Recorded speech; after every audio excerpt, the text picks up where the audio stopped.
संभल के जो डेवलपमेंट है, जो खबर आ रही है, वो आपको बता दें। समाजवादी पार्टी का जो 15 सदस्यीय प्रतिनिधि मंडल है वो आज यूपी के संभल जाने की तैयारी कर रहा है। और हालांकि आज सुबह यूपी विधानसभा में जो विपक्ष के नेता है माता प्रसाद पांडे, उनके घर के बाहर कड़ा पहरा लगा दिया गया, उन्हें संभल जाने से रोका गया है।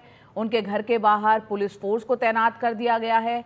संभल में इस वक्त धारा 163 लागू है। ऐसे में समाजवादी पार्टी के प्रतिनिधिमंडल को संभल जाने से रोका जा रहा है। सपा का ये प्रतिनिधिमंडल जो है हिंसा के बारे में जानकारी जुटाकर अखिलेश यादव को रिपोर्ट देना चाहता है। संभल हिंसा की जांच के लिए यूपी सरकार द्वारा बनाई गई न्यायिक समिति आज हिंसा प्रभावित इलाके का दौरा करेगी और इस दौरान हिंसा के दौरान वहां ड्यूटी पर तैनात कई अफसरों से बात की जाएगी। समिति के सदस्य जामा मस्जिद, जो शाही जामा मस्जिद है वहां पर, उसका भी दौरा कर सकते हैं। समिति को 2 महीने में अपनी रिपोर्ट सौंपनी है। मुझे इसलिए नहीं जाने देना चाहते होंगे कि इन्होंने तमाम प्रकार के गलत काम किए हैं। वहाँ गोली चली है, लोग मरे हैं और वो मैं केवल उन घरों में वहाँ जाना चाहता था जिनके घरों के बच्चे मरे हैं, उनके परिवार से मिलता, उन लोगों को संवेदना व्यक्त करता और उनकी सही हकीकत जानता। क्योंकि ये तमाम भ्रम पैदा कर रहे हैं, ये पैदा कर रहे हैं कि हम जो है ये अपने आपस में लड़के मरे हैं। कहीं कोई कुछ कहता तो सत्यता का पता लग जाता कि हकीकत क्या है। इसीलिए मैं वहाँ जाना चाहता। और वहीं समाजवादी पार्टी के जो अध्यक्ष अखिलेश यादव, उन्होंने सोशल मीडिया पर संभल जाने से रोके जाने को सरकारी प्रबंधन की नाकामी बताया। उन्होंने साफ तौर पर लिखा है, जो ट्वीट किया है वो आपको बताते हैं। इसमें लिखा है कि प्रतिबंध लगाना भाजपा सरकार के शासन, प्रशासन और सरकारी प्रबंधन की नाकामी है।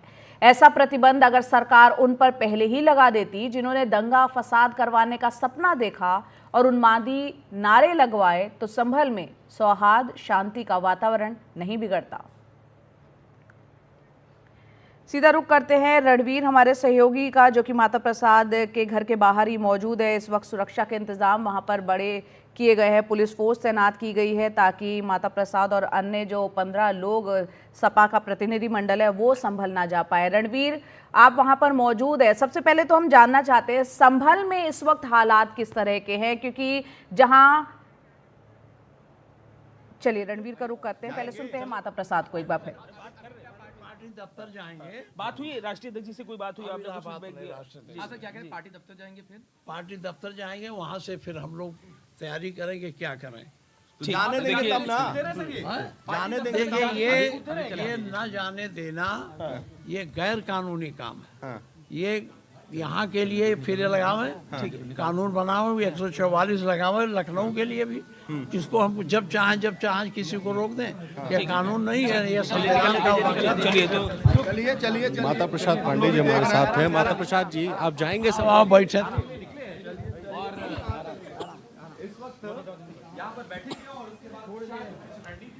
तो यहाँ पर नेता विपक्ष हैं यूपी विधानसभा में, समाजवादी पार्टी के नेता माता प्रसाद को आपने सुना। हमारे सहयोगी भी रणवीर वहीं पर मौजूद है। किस तरह से यहाँ पर आप देख रहे हैं घर के बाहर यहाँ पर पुलिस फोर्स की तैनाती की गई है। दरअसल समाजवादी पार्टी का जो 15 सदस्यीय प्रतिनिधि मंडल है वो जाना चाह रहा है संभल, और ये प्रतिनिधि मंडल वहाँ के हालात और तमाम जानकारी को अखिलेश यादव को देना चाहता है, वहाँ उनके हालात का जायजा लेने के बाद। लेकिन यहाँ पर जो धारा है वो 163 लगा दी गई है। संभल में जिस तरह के हालात हैं, ऐसे में वहां जाने से रोका गया है माता प्रसाद को, और सुरक्षा बलों की तैनाती भी आप यहां पर देख रहे हैं। वहीं दूसरी तरफ यूपी में यूपी सरकार द्वारा गठित जो न्यायिक समिति है उसका भी आज दौरा होना है। काफ़ी गहमा गहमी इस वक्त संभल में देखने को मिल रही है। अखिलेश यादव का ट्वीट भी हमने दिखाया और माता प्रसाद को भी हमने सुना, जो साफ तौर पर कह रहे हैं कि हम चाहते हैं कि एक बार संभल वहां पर जाए। अखिलेश यादव का जो ट्वीट है एक और, वो भी हम आपको दिखाते हैं। संभल मामले पर अखिलेश यादव ने मुरादाबाद के जो कमिश्नर है आंजनेय सिंह, उन पर एक्स पर जो सोशल मीडिया प्लेटफॉर्म है उस पर निशाना साधते हुए लिखा है कि झूठ को सच की मीठी चाशनी में लपेट कर खिलाने वाले आईने में कितना शर्मिंदा होंगे अपना फर्ज ना निभाने वाले।